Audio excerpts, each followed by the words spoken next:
नमस्कार दोस्तों, आज हम बात करेंगे ज्योतिष में 12th हाउस का क्या महत्व है। 12वां भाव। अब 12वां भाव का नाम सुनकर सभी के मन में हमेशा एक डर सा उत्पन्न हो जाता है कि 12वां भाव बहुत ही अशुभ भाव है।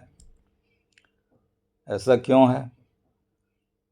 क्योंकि 12वां भाव जो रिप्रेजेंट करता है वो लॉसेस को रिप्रेजेंट करता है, एक्सपेंसेस को।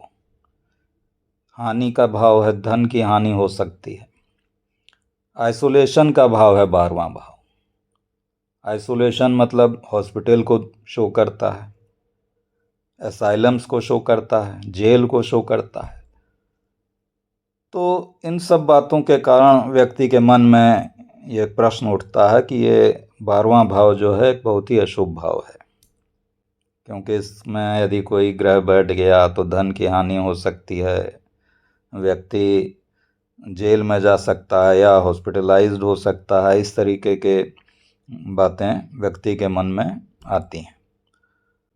परंतु ऐसा हमेशा नहीं है कि 12th हाउस जो है अशुभ ही फल देता है। तो आइए इसी को समझते हैं कि आखिर 12वां भाव किस प्रकार का भाव है। क्या ये हमेशा अशुभ फल देता है या शुभ फल भी देता है? तो जैसा कि मैंने बताया कि 12वां भाव जो है उसका संबंध लॉसेस से है, एक्सपेंसेस से है, आइसोलेशन से है। अब कोई भी शुभ भाव का ग्रह यदि इसमें बैठ जाता है तो वो अशुभ फल दे देता है। जैसे मान लीजिए कि भाग्य भाव का स्वामी अगर 12th हाउस में बैठ गया तो वो अशुभ फल दे देगा, भाग्य में हानि कर देगा। पंचम भाव का स्वामी अगर बैठ गया 12वें भाव में तो शिक्षा में व्यवधान उत्पन्न कर सकता है, यह व्यक्ति दूर जाकर शिक्षा लेगा, क्योंकि जो 12वां भाव है वो विदेश का भी भाव है। 12वां भाव जो है इसका संबंध मोक्ष से भी है, साल्वेशन से है। मुक्ति का मार्ग व्यक्ति को दिखाता है, इंट्यूशन का भाव है। तो शुभ फल ये किस प्रकार देता है? तो एक प्रकार से भौतिक वस्तुओं से व्यक्ति का डिटैचमेंट होता है। जब भौतिक चीज़ों से व्यक्ति दूर जाता है तब उसको स्पिरिचुअलिटी की प्राप्ति होती है, या हम ये कह सकते हैं कि आध्यात्मिक क्षेत्र में ज़्यादा उसका प्रवेश हो जाता है। तो इस प्रकार ये एक प्रकार का शुभ फल ही हुआ। अब चूंकि 12वां भाव विदेश का है तो अगर 12वां भाव स्ट्रांग हुआ तो व्यक्ति विदेश में सफलता प्राप्त करता है। बहुत से लोग जो विदेश में जाकर अच्छी पोजीशंस पर हैं, जैसे कोई आईटी प्रोफेशनल है, विदेश में जाकर वो नौकरी कर रहा है, वहाँ अच्छा कमा रहा है, तो उसका 12th हाउस स्ट्रांग होगा। आध्यात्मिकता की ओर ये ले जाता है तो वहाँ प्रसिद्धि देता है व्यक्ति को। जैसे स्वामी विवेकानंद जी का जो 12th हाउस वो स्ट्रांग है तो आध्यात्मिक क्षेत्र में उन्नति करी। तो इस प्रकार आध्यात्मिक क्षेत्र से संबंधित शुभ फल देता है, विदेश से संबंधित शुभ फल देता है।